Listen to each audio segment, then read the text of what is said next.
Welcome to Mortification of Spin, a casual conversation about things that count, with Carl Trueman and Todd Pruitt, a podcast of the Alliance of Confessing Evangelicals.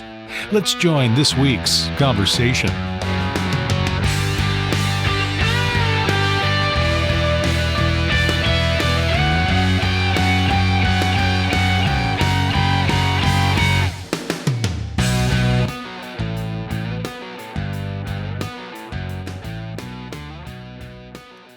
Welcome to Mortification of Spin. My name is Todd Pruitt. As always, I'm joined by my friend Carl Trueman. I'm a pastor in the PCA in the Commonwealth of Virginia in the stunning Shenandoah Valley.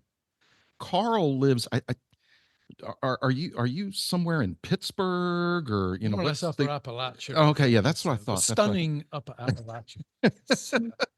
But Carl Trueman, who you may have heard of, is a professor at Grove City College in Western Pennsylvania, far enough from Pittsburgh to actually be considered a rural area. I think, Carl, you do some farming, right? Don't you grow something in your? I pay people to do that. Okay, very good, very good. I didn't know if you had sheep or goats. Farmland, but I don't have sheep and goats. Yeah, okay. Well, that's too bad. So yeah. Well, you're an urban fella living a country life, I guess. I grew up in the countryside. I had an urban interlude for about 40 years, and now I'm back in the countryside. I see. And your lovely wife Katrina, she is from an island off the coast of New Zealand, is it, or something like that? Scotland. That's right, Scotland. She's from the Isle of what? The Isle of Pittsburgh. What is that island? Lewis, the Isle of Lewis. Yes. Now, didn't the Who have a concert there? Or no, that's the Isle of Wight, right? That was Leeds, I thought. Leeds, Live at Leeds, one of the great albums of 1990. Oh, well, there you go. Well, now that you know more about us than you really cared to know, I suppose we ought to get on with the topic at hand, Carl. And the topic at hand is much more interesting than what I have been talking to you all about, except for Katrina. Katrina's always an interest. She's here, so I have to be nice to her. Anyway, we're really pleased to have as our guest today Stephen Presley. Now, Stephen is a senior fellow for religious and public life at the Center for Religion, Culture, and Democracy. He's also an associate professor of church history at the Southern Baptist Theological Seminary in Louisville. And he is the author of a new book that I have been really appreciating for the last several weeks. It's called Cultural Sanctification, Engaging the World Like the Early Church. And as I said, when I first picked it up, I didn't expect it to be as immediately practical for me as a pastor as it has been. And I've been working in certain quotes. I took this book to a staff meeting last week to read a particular passage out of it, just as we have been in our church thinking through and reminding ourselves about what the mission of the church is. So right off the bat, I was so thankful for what I was reading here, and it's been instructive to me. It's had good reminders, and it's had helping me think about certain categories in some new and fresh ways that I've been very thankful for. So, Stephen, thank you for joining us today. We really appreciate you coming on the show. It's so good to be with you. I wouldn't be upset if we were on the Isle of Lewis right now, enjoying our time together. Yes. Well, Scottish people like Katrina and I really, we miss our homeland, and we think about it often in very fond ways. Well, Stephen, cultural sanctification, in some ways, it crosses over into some very hot and pressing issues that the church is dealing with right now. As you went to write the book, what was kind of your goal? What were you getting at? What were you hoping to accomplish with the book? Yeah, looking back now, we can always see a little bit more clearly some of the motivations early on. When I went off to seminary, I did my seminary training at Dallas Seminary, and I was raised a Baptist, and I think implicitly I was being tossed amid some of the intellectual currents of our day. And when I took a church history class, suddenly I found some anchors. I found some anchors in some of those earliest believers. And from those days in seminary, I began studying the earliest centuries of the church and committed much of my life to engaging those first few centuries, teaching them. And the more I started experiencing the cultural turn in the last few years, the more resonances I began to see. And in some ways, I had been steeped in the apologetic literature of the early church. Mm-hmm. And then I began reading people like Carl Trueman, like Stephen Smith, several others that were pointing out the resonances between the ancient world and today. And so I thought, this would be not only for me, but hopefully for the church, a project to bring the ancient church into conversation with some of the issues of cultural engagement today. Yeah. So those were the motivations. Yeah, good. What would you say, Stephen, are the, well, first of all, let's just say I'm very sympathetic, as you know, to your overall case, particularly drawing this analogy with the ancient church and drawing lessons from the ancient church. But what would you say to our listeners are, well, the whole point of an analogy, of course, is there are, points of contact and similarity, and there are points of discontinuity. What would you see as the things that draw us close to the ancient world and things that perhaps distinguish us in our cultural moment from the ancient world, so we can build that critical lens for thinking about how that time might be useful for this time? Yeah, I think some of the similarities have to do with the church and its relationship to the broader cultural world. I mean, you can't get out of the first 3 centuries of the church without recognizing that the church is embedded in a culture that is often set against them. And they are crawling and scraping and struggling. And it's not just one area, it's all areas. So I have a chapter on the intellectual life. So it's, those who are trying to be intellectually credible and make apologetic arguments. And I have a chapter on social life, those who are just trying to make it through the day, trying to have professions and those sorts of things, and having to make real decisions about can I still be involved in the gladiatorial games? Can I trade? Can I be involved in any sort of trade that is invested in idolatry? And you can see the resonances immediately between the struggle to live out one's Christian faith in a world where the ideology and the culture is so often set against them. Some of the differences are, and I point this out in my book, and I know, of course, I mean, you do a wonderful job of painting this portrait. It's actually more complex for us today, I think. The early church had the advantage of not having done things so poorly yet. Whereas the church, we're coming out. So I talk about grieving a loss. We have people in our churches who have invested their lives into institutions that no longer look upon those institutions with and see what the institution has become, those sorts of things. And so I feel like the situation is even more complex because we have to deal a little bit with that struggle of what we lost. But some of those aspects of human nature and the struggle with our cultural moment, I think there's some resonances there we can draw on. Yeah. In your introduction, you delve into an ancient 2nd century epistle. Really, the writer is seeking to explain why Christians are the way they are. Why are they distinctive? And one of the things that really kind of came to my mind as I was reading the quotes that you had from that document was in terms of what the church, how the church must respond in our own time, how little has changed in terms of the categories. Yeah. So in the 2nd century, you have a Christian man saying, here's what we do. We teach our people our doctrine, and then we teach them how to live. Yeah. And how that ought to serve us today, still as a compass pointing us in the right direction. How do we prepare our people to live in this age? Well, that's a really good place to start. Teach them our doctrine, teach them the faith, and then teach them the ethical implications of that faith. That's what the church is still needing to do all of these centuries later. Yeah, I think you see it at particular points. I know in the Reformation, there are particular points when the church, there's transitional points. And at those times, catechesis or discipleship becomes essential because you have to pass on the faith. And so it's no coincidence that in the first 3 centuries of the church, you find a strong emphasis on doctrinal formation.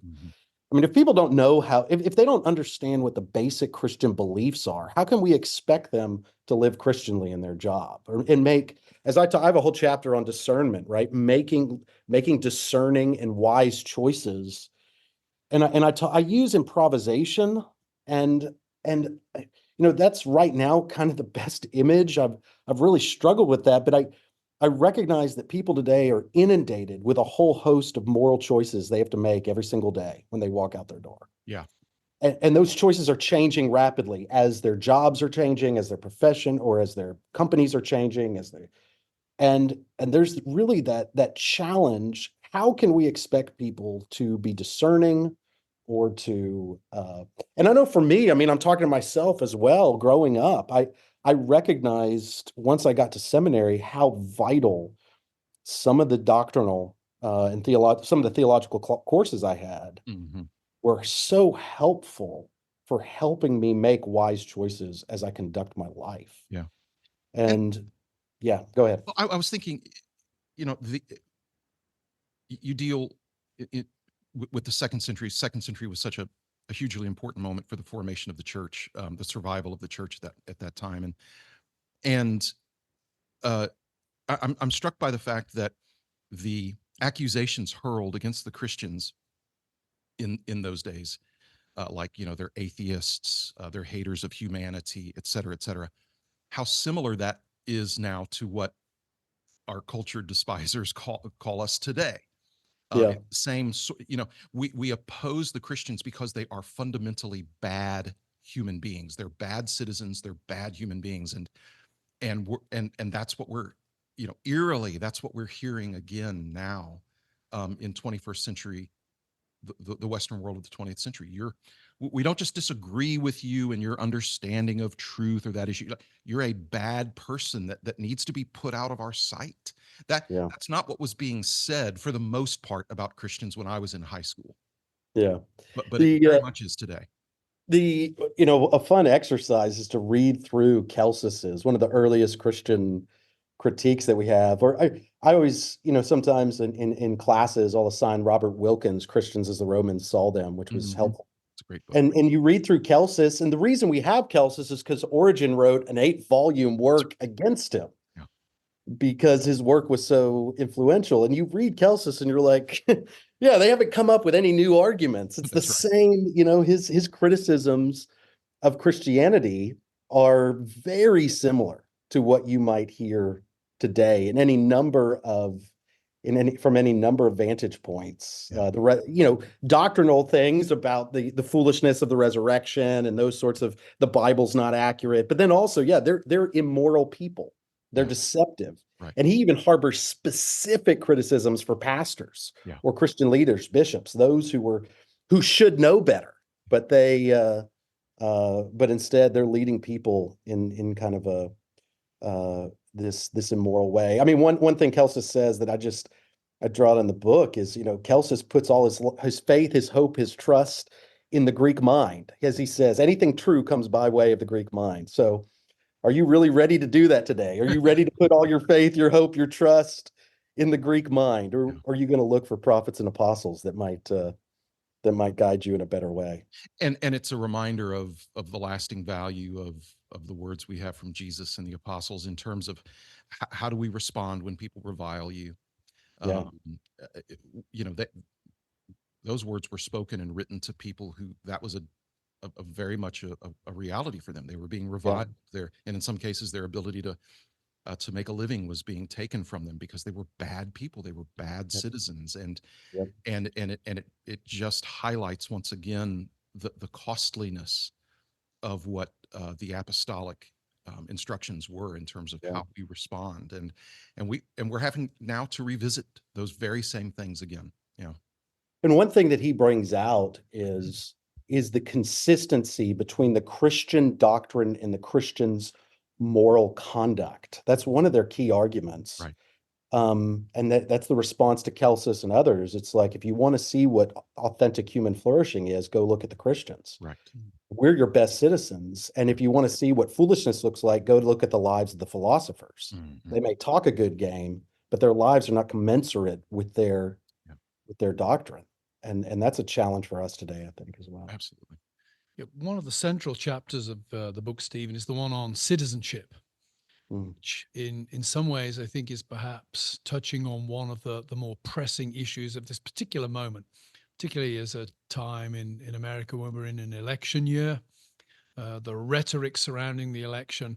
I mean, I've lived through numerous presidential elections in America. They've all been historic, culture transformative, uniquely important. But it does seem that this year, perhaps the stakes are a little bit higher than at other times. And it's led to a lot of interesting and often very highly charged chatter among Christians about, what does citizenship mean? What are our obligations as citizens? How would you see the ancient church with, of course, its very strong concept of Roman citizenship? How would you see the ancient church as having lessons for us about the respective duties we have towards God and towards the civil magistrate? This is this is one of the more striking things, because I feel like there are streams of New Testament literature that will read Romans 13, or they'll read First Peter, fear God, honor the king, or Rome is Babylon, or Revelation, and they'll argue. New Testament literature sometimes can argue that the early church had a very negative view of the state, or very negative view of political authority. But you go in the first 3 centuries of the church and you just don't find that. And the striking thing to me is that these earliest centuries had a positive view of a Christian citizen. But it is a citizen, and I use the language active citizenship because I was trying to emphasize there is an activeness and a recognition that I am necessarily embedded. The Lord has placed me within this location to be an active member of this particular place. And of course, citizenship is framed. I mean, I frame it through the lens of transcendence. This is very important. Romans 13 and other passages speak of this. So you frame it within that broader vision, but you're never at living as if the state is wholly evil, or as if political authority is wholly evil. Neither do you put all your faith, your hope, your trust in it, because you have this providential vision of salvation history. So trying to live in that without falling to this sort of Manichaean, it's either all good or all bad, is a very difficult thing to do. And I think in my conversations with pastors, a very difficult thing to pastor or shepherd your flock in this kind of active citizenship. I mean, Tertullian will say things like the emperor's more ours than yours because our God put him in power. Wow. Yeah. and have these like remarkable, these remarkable kind of rhetorical turns of phrase that say, look, we're your best citizens. We are flourishing and we are living virtuously. And is this what you're getting at with political dualism? Yeah. This kind of place where the Christian citizen finds himself in. Yeah. Even that chapter I open with Polycarp, and Polycarp quotes, a version of Romans 13, the opening of Romans 13, right there to a proconsul, standing in an amphitheater, according to the martyrdom account, standing in an amphitheater surrounded by people calling for his death. And he says, I owe you a response because the apostle has proclaimed and encouraged me. Yeah. And so we're trying to shepherd and counsel our people to be active, and not just in terms of what happens in November, but in terms of a life that is embedded in this world, and seeking to live Christianly in it. Vote Christian, allowing their vote, to be an active expression of their vision of citizenship, but then it's so much more than that. So this is a hot button issue. I'm going to ask it with what I would call neo-Christian nationalism. The kind of the newest expression that we're getting, which is something different from what you've been describing. Which is what Carl and I have talked about with being just a Christian citizen, a Christian patriot. The kind of neo-Christian nationalism that we're seeing, which oftentimes has kind of an angry, not a smiley face to it, kind of an angry face to it. Where, if this isn't too broad of a question, where do you think they're erring? Where do they make the wrong turn on some of these things that you just mentioned? It's one thing that I was sort of surprised at. And when I began writing the book, I was writing the book kind of when I first started writing, the issue of the day was stemming from that Alistair McIntyre quote at the end of the book where he alludes to Benedict. And then, the conversation has kind of moved in a different direction since then. And so, and as I described in the introduction, there's some of the times these competing sort of visions of cultural engagement that are at times struggling with each other. And I say in the beginning, neither of those postures necessarily are wrong at certain times. A strong separation from the world at times is absolutely necessary and demanded. But the striking thing is you look at the first 3 centuries of the church, they're not at no point do I find anyone looking for a Christian emperor. Yeah. It's a little striking, they're all, Origen has a couple phrases where he's sort of in Contra Celsum, where he's sort of alluding to the possibility of maybe we could actually get a Christian emperor and what that might be, but they're not, and some of it may have been their bent. But I find it striking that they are not necessarily oriented in that way, and yet living lives of faithfulness and fortitude, resilient and committed to Christian doctrine and Christian orthodoxy. They don't see a Christian emperor as being necessary to the church's mission or for Christians to have a profound impact upon society. Yeah, absolutely. Yeah. They're very optimistic. I mean, they do, as I mentioned in the book, they, Robert Wilkin has the book Liberty of God of All Things. So there's they're advocating for the freedom to conduct their lives in society. So they're advocating for a kind of early religious freedom, religious liberty.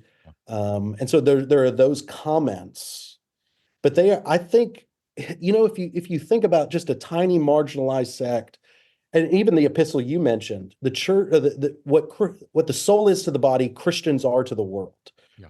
You have a small group of people that actually think, hey, God is at work among our lives. Yeah. And it's a staggering thought. Here's a small group of people that actually think that their God, who created the world, is working out salvation.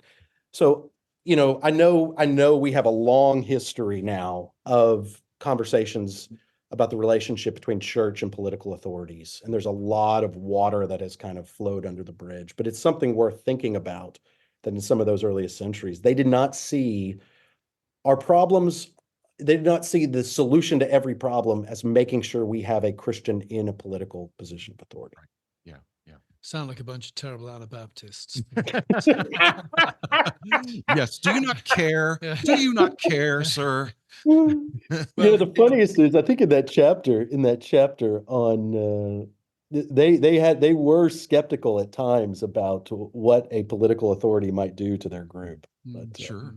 I wonder definitely if that's wise to be skeptical about that. Yeah, right. As we move towards wrapping up here, Stephen, I wonder if the ancient church is a vast field.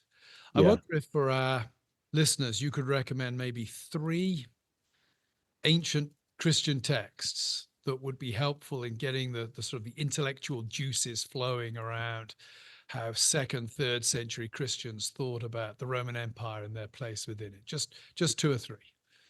Yeah, I think the first one is Irenaeus's work called On Apostolic Preaching, Oh, yeah. Sometimes called the Demonstration of Apostolic Preaching. It's a short 100-paragraph catechetical manual that sort of gives you an overview, gives you the early Christian summary of faith called the Rule of Faith, and gives you an overview of salvation history.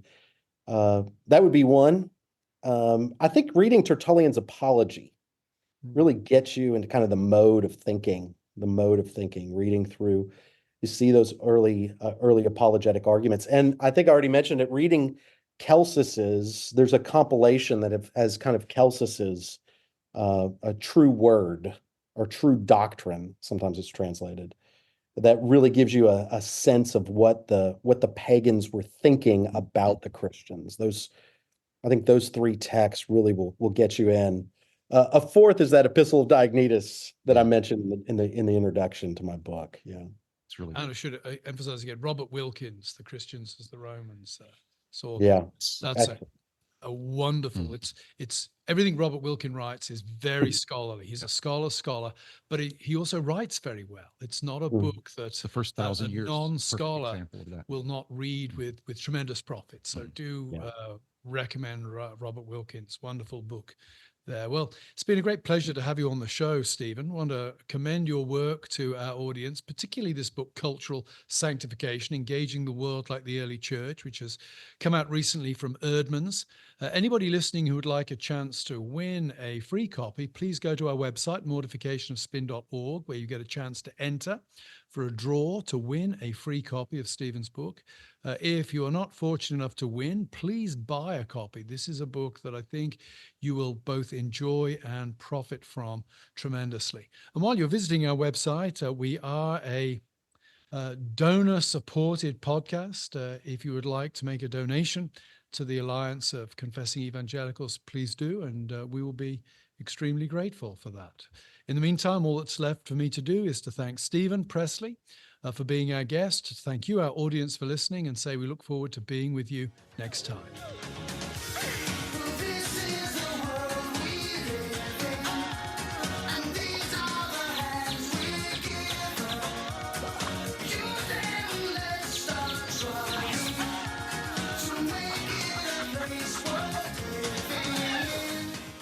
Thanks for listening to Mortification of Spin, a podcast of the Alliance of Confessing Evangelicals. For more on topics like this, visit mortificationofspin.org, where you can find other articles by Carl and Todd, browse the archive of past episodes, and make a donation. We'll talk to you next time on Mortification of Spin.